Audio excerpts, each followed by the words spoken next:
Welcome to Sisan একাডেমিতে স্বাগত। আজকে আমরা নিমেষে অঙ্ক সিরিজের ক্লাস নাম্বার 119 শুরু করব। যারা কম্পিটিটিভ এক্সামে প্রিপারেশন নিচ্ছ তাদেরকে বলবো ভিডিওটা অবশ্যই শেষ পর্যন্ত দেখো। এই টাইপের ম্যাথসের কোশ্চেন তোমরা অবশ্যই পরীক্ষা পাবে। ওকে, আর ভিডিওটা শেষ পর্যন্ত দেখো মন দিয়ে। যদি ভালো লেগে থাকে একটা লাইক করো অবশ্যই, আর বন্ধুদের সঙ্গে শেয়ার করো, আর চ্যানেলে নতুন হলে অবশ্যই সাবস্ক্রাইব করো। ওকে, চলো লেট স্টার্ট। ফার্স্ট কোশ্চেন কী আছে দেখে নাও। বলেছে কোনো শহরের 40,000 লোকের মধ্যে 50% Deccan Herald, 45% Times of India পড়েন, 25% কোনোটাই পড়েন না। উভয় সংবাদপত্র পড়েন এমন লোক সংখ্যা নির্ণয় করো। ঠিক আছে, দেখো টোটাল হচ্ছে গিয়ে তোমার এই যে দেখো এখানে 25% বলছে, এই 25% হচ্ছে কোনো সংবাদপত্রই পড়ে না। তাহলে আমরা যদি 100 - 25 মানে হচ্ছে গিয়ে 75%, এই যে 75% এরা কি কোনো না কোনো নিউজ পেপার পড়েন। ঠিক আছে, এই কোনো না কোনো নিউজ পেপার থেকে, হ্যাঁ, এবার দেখো ডেকান আর টাইমস অফ ইন্ডিয়া মিলিয়ে টোটাল কত পড়ে। ডেকান আর টাইমস অফ ইন্ডিয়া হচ্ছে গিয়ে তোমার কত 50 প্লাস হচ্ছে গিয়ে 45। সেখান থেকে আমরা যদি এই 75%টা বাদ দিয়ে দিই তাহলে যেটা পড়ে থাকে কত হচ্ছে দেখো 5 4 9 মানে 95 - 75 মানে 20%। এই 20% হচ্ছে গিয়ে বোথ নিউজ পেপার পড়ে, আমরা পেয়ে গেলাম। উভয় নিউজ পেপার পড়ে কত পার্সেন্ট না 20%। ঠিক আছে, এটাই আমাদের বের করতে হবে। তাহলে হচ্ছে গিয়ে 40,000 ইন্টু হচ্ছে গিয়ে 40,000-এর হচ্ছে 20% মানে হচ্ছে গিয়ে 1/5 মানে 5 8 40 মানে 8,000 মানে অপশান ঘ অ্যান্সার। ওকে, এরপরে আসি কোশ্চেন নাম্বার 2। বলেছে কোনো ক্ষুদ্রতম সংখ্যাকে 29 দ্বারা বিভাজ্য কিন্তু এত দ্বারা ভাগ করলে প্রতি ক্ষেত্রে 5 ভাগশেষ থাকে। ঠিক আছে, প্রথমে আমাদের কি করতে হবে, এদের এলসিএম বের করতে হবে। ঠিক আছে, তাহলে এদের এলসিএম বের করে ফেলো। আমি বেসিক ওয়েতে করাচ্ছি আজকে। দেখো এখানে এদের এলসিএম কত হবে, সব থেকে বড় নাম্বারটা আগে নিয়ে নাও 16 ইন্টু তারপরে আসছে 15। দেখো 16-এর মধ্যে তো 15-র কোনো ফ্যাক্টর নেই, তাহলে এখানে 15 বসে যাবে। ঠিক আছে, 15 বসে গেল ইন্টু দেখো 15-র মধ্যে 5 আছে। ঠিক আছে, আর হচ্ছে গিয়ে 3 আছে। এই 10-এর মধ্যে 5 আছে, 2 আছে, তাহলে এইখানে 5 আছে, এখানে হচ্ছে কি 2 আছে, ব্যাস নেওয়া হয়ে গেছে। তারপরে 6 দেখো 6-এর মধ্যে 2 আছে, 3 আছে, এই যে 15-এর মধ্যে 3 আছে আর 16-এর মধ্যে 2 আছে, ব্যাস। তাহলে এই দুটো গুণ করলে যা হবে সেটাই হবে আমাদের এলসিএম। ঠিক আছে, 6 10 15 16-র এলসিএম। তাহলে হচ্ছে গিয়ে তোমার দেখো এখানে 15 15 225 আর তার সঙ্গে আরও 15 যোগ করে 225 আর 15 মানে হচ্ছে কি 240 হবে গিয়ে তোমাদের এলসিএম। ঠিক আছে, এদের লসাগুটা আমরা পেয়ে গেলাম। তাহলে আমাদের তাহলে ধরে নিতে হবে সংখ্যাটা কীরকম না হচ্ছে গিয়ে 240x প্লাস হচ্ছে ভাগশেষ যেহেতু 5 থাকবে বলেছে প্লাস 5, এইটা হচ্ছে 29 দ্বারা ডিভিজিবল। ঠিক আছে, 29 দ্বারা ডিভিজিবল, তাহলে 29 দিয়ে ভাগ করো। ঠিক আছে, এবার 240 29 কবার যায়, 3-এ যদি করো 30 যদি হতো, 3 8 24 হতো, 8 বার এটা যাবে। ঠিক আছে, তাহলে 8-এ দাও 8x। ঠিক আছে, 8x-এ দিলে 8 9 72-এর 2, 8 2 16, 7 6 13 মানে 232x। ঠিক আছে, তাহলে পড়ে থাকছে এখানে 8x প্লাস 5। এবার এই এক্সের ভ্যালু পুট করো, এই যে 8x প্লাস 5 এটা তো 29 দ্বারা ভাগ যেতেই হবে।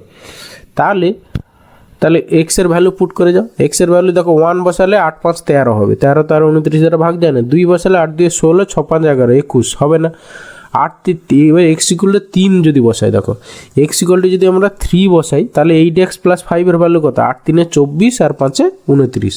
তাহলে এই এক্সের ভ্যালু কত পেলাম আমরা 3, যার জন্য এই সংখ্যাটা পুরোটা 3 দ্বারা সরি 29 দ্বারা ডিভিজিবল হয়ে যাবে। তাহলে আমাদের নির্ণয় সংখ্যাটা কি, আমরা সংখ্যাটা ধরেছিলাম এই যে 240x প্লাস 5, তাহলে 240 ইন্টু এক্স মানে 3 বেরিয়েছে প্লাস 5 মানে হচ্ছে গিয়ে 8 24 3 72 720 মানে 725 হবে আমাদের অ্যান্সার, মানে অপশান গো অ্যান্সার। ওকে, এরপরে আছে কোশ্চেন নাম্বার 3। বলেছে 5 অঙ্ক, দেখো কি বলেছে, 5 অঙ্কের বৃহত্তম সংখ্যা থেকে ক্ষুদ্রতম কোন সংখ্যা বিয়োগ করলে বিয়োগফল এত দ্বারা বিভাজ্য হবে।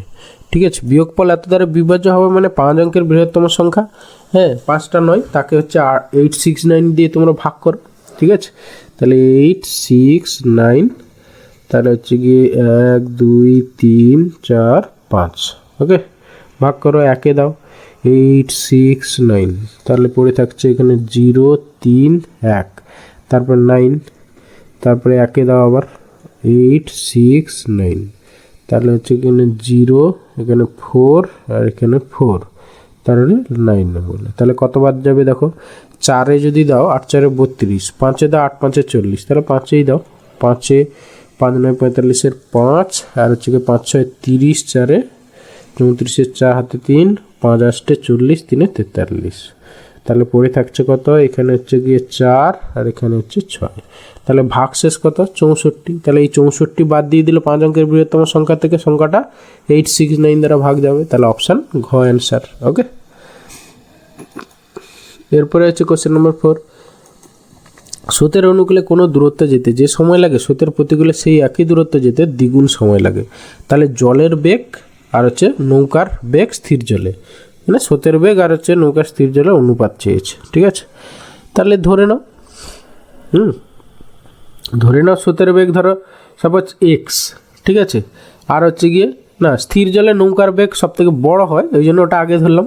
ঠিক আছে, নৌকার বেগ এক্স ধরে নিলাম, আর হচ্ছে গিয়ে জলের বেগ হচ্ছে গিয়ে ওয়াই ধরে নিলাম, তাহলে হচ্ছে গিয়ে স্রোতের অনুকূলে গতিবেগ কত হবে, রিলেটিভ ভেলোসিটি হবে, তাহলে এক্স প্লাস ওয়াই। ঠিক আছে, আর স্রোতের প্রতিকূলে কত হবে না এক্স মাইনাস ওয়াই, এইটা দুটোর গতিবেগ পেয়ে গেলাম। এবার কি বলেছে, এবার দেখো এখানে কোনটা সেম, ডিস্ট্যান্সটা সেম, তাহলে টাইম স্পিড পেয়েছি ইন্টু টাইম করব, স্পিড ইন্টু টাইম করলে ডিস্ট্যান্স পেয়ে যাব। দেখো প্রথম ক্ষেত্রে স্রোতের প্রতিকূলে একই দূরত্ব যেতে যে সময় লাগে, আর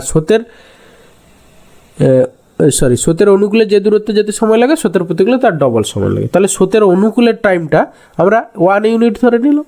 ঠিক আছে, 1 ঘন্টা যদি হয়, স্রোতের প্রতিকূলে সেটা গেছে 2 ঘন্টায়, ব্যাস এই ডিস্ট্যান্সটা সমান, ব্যাস এই দুটো ইকুয়াল টু করে দাও। এখান থেকে এক্স ইজ টু ওয়াই, কিন্তু না দেখো ওয়াই ইজ টু এক্স চেয়েছে, কিন্তু খেয়াল রাখবে, তাহলে ওয়াই ইজ টু এক্স বের করতে হবে। ওকে, আচ্ছা কত হবে দেখো, তাহলে প্রথমে সব ওয়াইগুলো একদিকে নিয়ে চলে আসো। ঠিক আছে, এখানে ওয়াই আর ওইদিকে তাহলে 3y হবে। ঠিক আছে, তাহলে 3y ইকুয়াল টু হচ্ছে এক্স কত হবে, এদিকে 2x আর একটা এক্স চলে যাবে, মানে শুধু এক্স।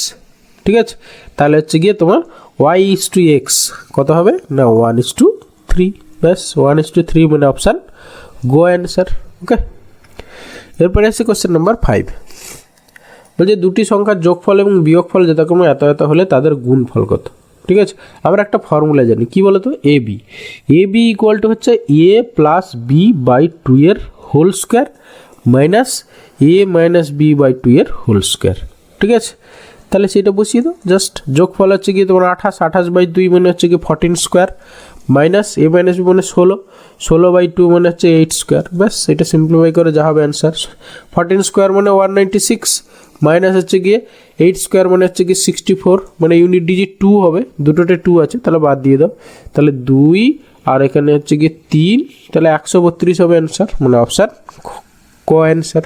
ওকে, এরপরে এসে কোশ্চেন নাম্বার 6, বলেছে একটি ত্রিভুজের বাহুগুলির অনুপাত এত এত এত, পরিসীমা এত মিটার, বাহুটির এই বৃহত্তম বাহুটির দৈর্ঘ্য কত। দেখো পরিসীমা মানে কি, ত্রিভুজের 3টে বাহুর যোগফল, তাহলে এখানে প্রথমটা হচ্ছে 2 ইউনিট, 3 ইউনিট, 4 ইউনিট, তাহলে সবগুলো যোগ করে নাও, 4 2 6 3 9 ইউনিট।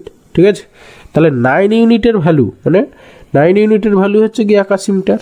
এবার সব থেকে বড়টা মানে যে 4 ইউনিট, তাহলে 4 ইউনিটের ভ্যালু কত, 9 ইন্টু কত করলে 81 হয়, 9 ইন্টু 9, তাহলে 4 ইন্টু 9 করে দাও, 4 9 হচ্ছে কি 36, তাহলে হচ্ছে কি সব থেকে বড় বাহুটা হবে 36 মিটার, মানে অপশান ঘ অ্যান্সার। ওকে, এরপরে আসি কোশ্চেন নাম্বার 7, একটি জিনিসের উৎপাদন মূল্যকে 3 ভাগে ভাগ করা যায়, শ্রম, উপকরণ এবং বিবিধ খাতে খরচ, তাদের অনুপাত হচ্ছে 4:3:1।